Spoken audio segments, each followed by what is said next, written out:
Panguitch is a town of 15 and 1600. We have one main street and one center street. We have a flashing red light. That's our main light at our main corner. It's a very small community. A lot of people are related to each other. When we care for people, they're usually our neighbors or family or distant family. And so it's very close-knit.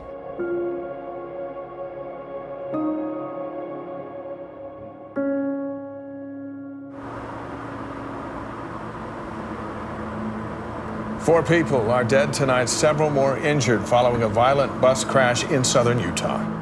Utah Highway Patrol says at least 30 Chinese tourists were on the bus when it went off the road, hit a guardrail, rolling once, smashing the roof and tearing open the passenger compartment. I got a text saying, bus crash, 5 critical, come if you can. There was a lot of assignments that were going on to prepare for those coming, and we knew that there was going to be a large volume of patients coming with critical injuries. And then we had a quick meeting in the hall as to what we thought we needed to all do, how to separate the patients and to make the flow as smooth as possible. Our ED is just a 4-bed unit, and so we knew that we would have to utilize other beds. The calls started going out for extra nurses, and then when we found out there was a possibility that we were getting 30 patients, we started calling for more help than we normally would. Dr. Beninati was on with our patient that we were live fighting. He was on telepresence, so he was aware of what was going on, so he dispatched live flight. We had a team assemble at our medical command center in Murray, Utah. The audio-video connection into Garfield gave this team an unprecedented awareness of what was going on with the casualties. We can use this information to make sure that each individual gets the best care possible by not overwhelming one hospital and leaving another hospital's resources untouched. They all jumped in, all the different hospitals, the transfer center, life flight, everybody calling just to see what they could do to help us, just this little tiny hospital.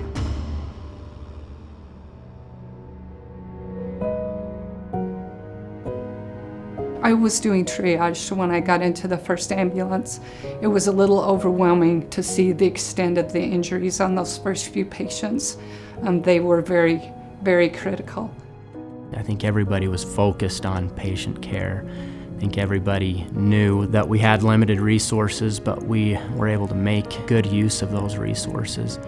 Security was out helping load patients on and off to ambulances and helping life flight, getting patients loaded. Housekeeping, dietary, laundry. Some of them get here really early and leave around 3. They just stayed. Central Supply just brought a big old cart of emergency stuff and parked it where it was kind of out of the way, but where we could easily get stuff that we needed. As all this is going on, I'm just feeling this sense of unity, this sense of compassion from so many people that were here that day. I think it was really amazing that we had everybody there at the time we needed them. It seemed to all fall into place. Restaurants were donating food. There were people from other clinics that were coming to volunteer their time. EMS was coming. The community members themselves were all interested in what was happening. We had an EMT that spoke fluent Chinese. I think he was initially on the scene and came with the first patient here, and then we had him stay and assist us with those initial patients. We had one great interpreter that's a local lady who's from Taiwan. Apparently our county beds were full in motels that night. So she called every hotel and asked them, do you have any rooms available? And she found rooms for everybody. Our nurses are great. They know what to do. They go to work. We help each other to help the patients. We sent out the call that we needed nurses, and they came from home, left families, and jumped in and did what they had to do. At a critical time when we needed a lot of help, everybody came together to take care of patients. I'm just so blessed and proud to be part of this team. it's a great honor to be a part of Garfield Memorial Hospital.